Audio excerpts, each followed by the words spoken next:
Going to Kentucky Downs, it's very unique. It's very fun course to ride if you ride a horse that likes it. It's not your typical grass course that we see in the United States. There's more European feel to it, and it suits me down to the ground.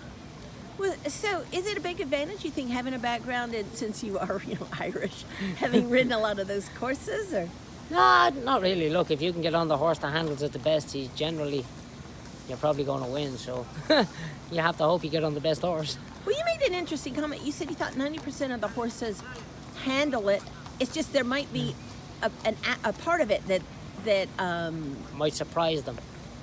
So because it's rolling. It's not because it's not flat. A lot of horses stub their toe, as you would say, and just kind of frighten themselves a little bit, maybe. But if they've won over it once, they probably like it, and they come back and run over it again. Well, so you were riding there when the money was just okay, at best, and now it's like the highest average daily in North America and just about the highest in the world. It's great horses. You just have to hope you ride the horses that are fast enough to win it. So take the money home with you. What about the whole atmosphere of It's it? great. It's a country fair. What does it remind you of, though, back home? Is there a course back home that it reminds you of? Yeah, there's a couple of them actually. Galway is probably a little stiffer at the finish, but it's close enough. And you've got Clonmel and Downpatrick. This wouldn't be stiff enough for Downpatrick, but it's up and down just like Downpatrick, and it's a fun course to ride if you have the right horse.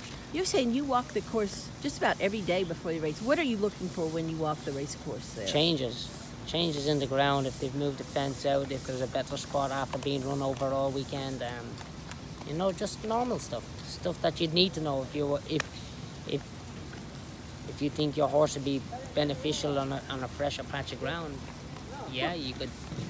Well, say at Churchill, would you walk the turf course? No, because it's uniform. It's left-handed, it's flat. So there's all kinds of things you're looking for because of the uniqueness of Kentucky Downs. Like you said, the rail, variances. Uphill, downhill, halfway around the turn going downhill. Like it's just one of those things. You need to walk it if you're going to ride. Do you try to think like a horse and think what would catch him off guard, or when you're walking it? You always have to think what's going to try and catch a horse off guard. They're not silly, but they generally they'll handle it. If they're pointing to this place, they generally will handle it. So. And jockeys have said to me that the key is staying out of the horse's way. Yeah. Is that easier said than done? It depends. And it depends. If you're running into the back of one, you better grab hold. But no, it's be a good passenger. Be a pate. Be a good passenger. Keep out of the way. Let them find their feet. Try not to overdo on them. Get them off balance. And what's the best part of Kentucky Downs? Everything. Everything is the best part of Kentucky Downs. It's fun. Real fun.